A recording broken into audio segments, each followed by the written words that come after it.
The Cade Horton era is here, Cubs fans, so what should you expect out of him, especially if he makes his MLB debut on Saturday against the Mets? As you probably know by now, Shota Imanaga has landed on the IL. The Cubs had to make another move to bring up someone, and that someone ended up being Cade Horton. Cubs fans, including myself, have been really anticipating this, including David Kaplan comparing it to the Mark Prior call-up. I think that's a bit too exaggerated just because of all the injuries that Cade Horton has gone through and how easy Mark Prior had it through the minors.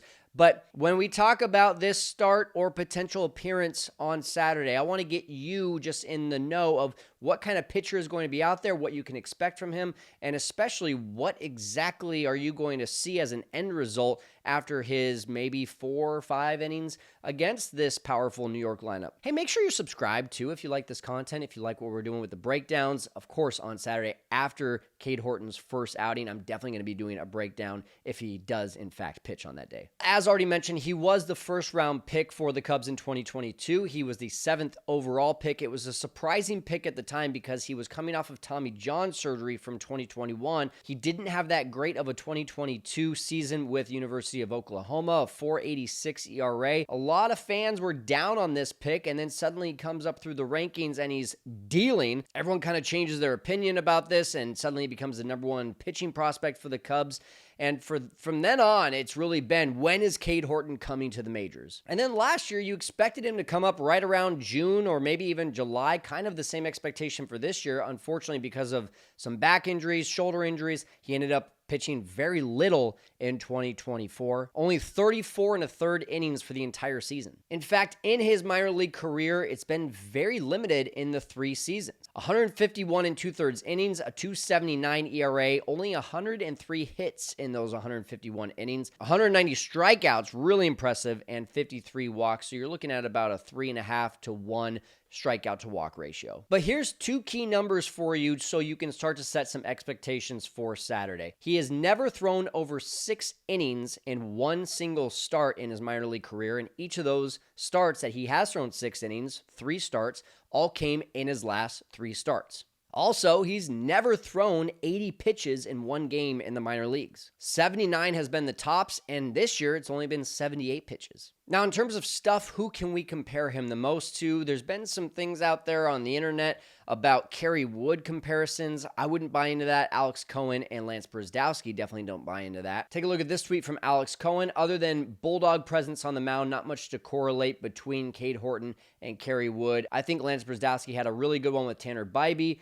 Gives me some Sonny Gray vibes as well. Had a buddy compare him to peak Rich Harden recently, and I can vibe with that. So just breaking down a few of these, we already know a little bit about Rich Harden. He was nails for the Cubs, but he was always right around that 5 or 6 innings pitched, so never really extended out too much, which makes a lot of sense given the fact that Cade Horton has never thrown 80 pitches in a minor league game. Sonny Gray, we've seen a lot of him as he's pitched for the Reds and the Cardinals over the last few seasons. He's had a very much up and down career. Some years he looks like a Cy Young Award winner. Other years he kind of looks like a middle of the rotation guy. Tanner Bybee, I thought, was a pretty nice comp given just the numbers in themselves. A 2.98 ERA in his rookie season, a 3.47 ERA in his first really full season, 31 starts in 2024, 173 2/3 innings in those 31 starts, and he struck out 187. And as you can see on his Baseball Savant page, he's in the top 74 percentile for his strikeout rate from last year. 26.3% of batters strike out against him. And then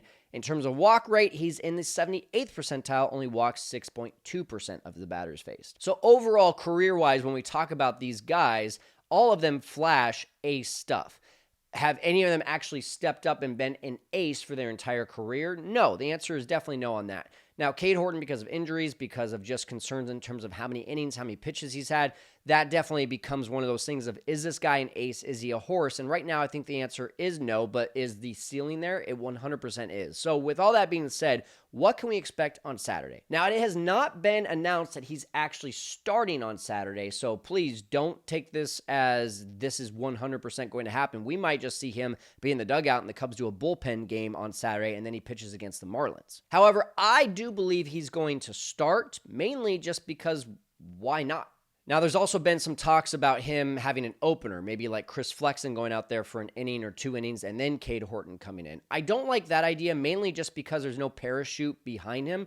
If he starts, then gets into any sort of trouble, you've got the parachute of Chris Flexen coming in after that. If Chris Flexen comes in, only goes 1 or 2 innings because you assume that Cade is going to go 4 or 5, but he maybe racks up the pitch count. Maybe he still does well, goes 3 innings, 2 runs, but throws 30 pitches each of those 3 innings, and before you know it, he's up over close to 90 pitches. That's something that could really happen, and that's something that we need to prepare ourselves for is deep counts. This guy strikes out a lot of guys, and he walks a pretty decent amount of guys. Until his last 3 starts, his walk rate was close to 17%. Now, each of the last 3 starts, he's only walked 1 guy, 6 innings each start, so that's definitely a trend in a good direction, but the moment can get to a kid like this and someone that doesn't have pinpoint control, that's where you might see him falter. So personally, if he throws 4 innings, gives up 2 runs, and his pitch count is at 75, I would be really pleased with that debut from Cade Horton. Bring in Chris Flexen after that, go 2 or 3 innings depending on how he looks. Come in, bring it in with wherever the game is at. If they have a lead, bring in your usual guys at the back end of the bullpen. Boom, get a win, get out of there. Be happy with the debut from Cade Horton. Along with that, probably 5 to 6 strikeouts and probably 2 to 4 walks. I'd say the ceiling on this kind of start would be 5 or 6 innings, 1 or no runs. And the basement, we really don't know because anyone can implode out there on the mound. If you remember Ben Brown's first outing as a Cub last year, great first inning, second inning gave up 6 runs. Don't be surprised if something like that happens to Cade Horton, but I don't see this being another Caleb Killian situation where the next start or the second start or one bad inning just derails his entire career, which unfortunately is what happened with Caleb. You tell me, though, what would you like to see from Cade Horton? Does this align with the same expectations you have, or do you think he's going to go out there and throw 9 shutout innings? Let me know in the comments.